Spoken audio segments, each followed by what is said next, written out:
خداوند کے زندہ اور پاک کلام میں سے ایوب کی کتاب اس کا 33واں باب۔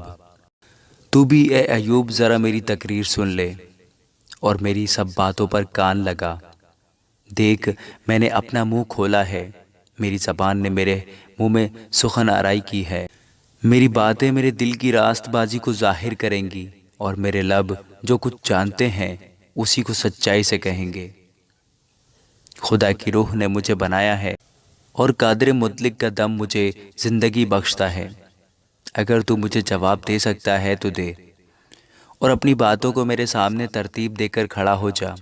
دیکھ خدا کے حضور میں تیرے برابر ہوں، میں بھی مٹی سے بنا ہوں۔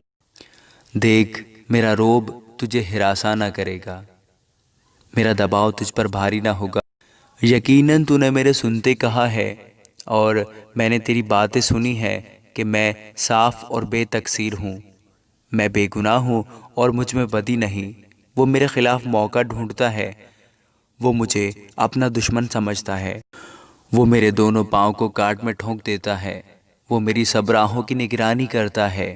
دیکھ میں تجھے جواب دیتا ہوں، اس بات میں تو حق پر نہیں، کیونکہ خدا انسان سے بڑا ہے۔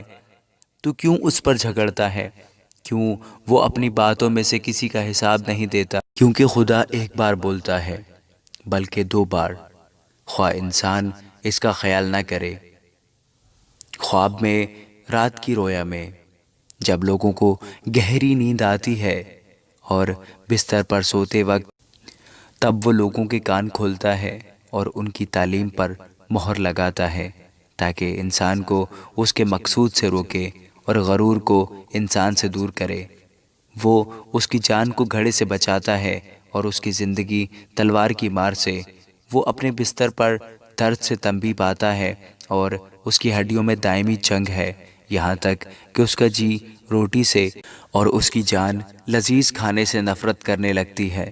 اس کا گوشت ایسا سوکھ جاتا ہے کہ دکھائی نہیں دیتا، اس کی ہڈیاں جو دکھائی نہیں دیتی تھیں نکل آتی ہیں، بلکہ اس کی جان گھڑے کے قریب پہنچتی ہے اور اس کی زندگی ہلاک کرنے والوں کے نزدیک۔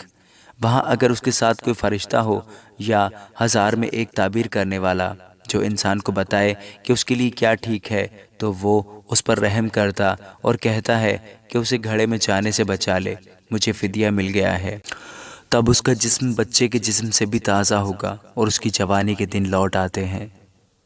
وہ خدا سے دعا کرتا ہے اور وہ اس پر مہربان ہوتا ہے، ایسا کہ وہ خوشی سے اس کا منہ دیکھتا ہے اور وہ انسان کی صداقت کو بحال کر دیتا ہے۔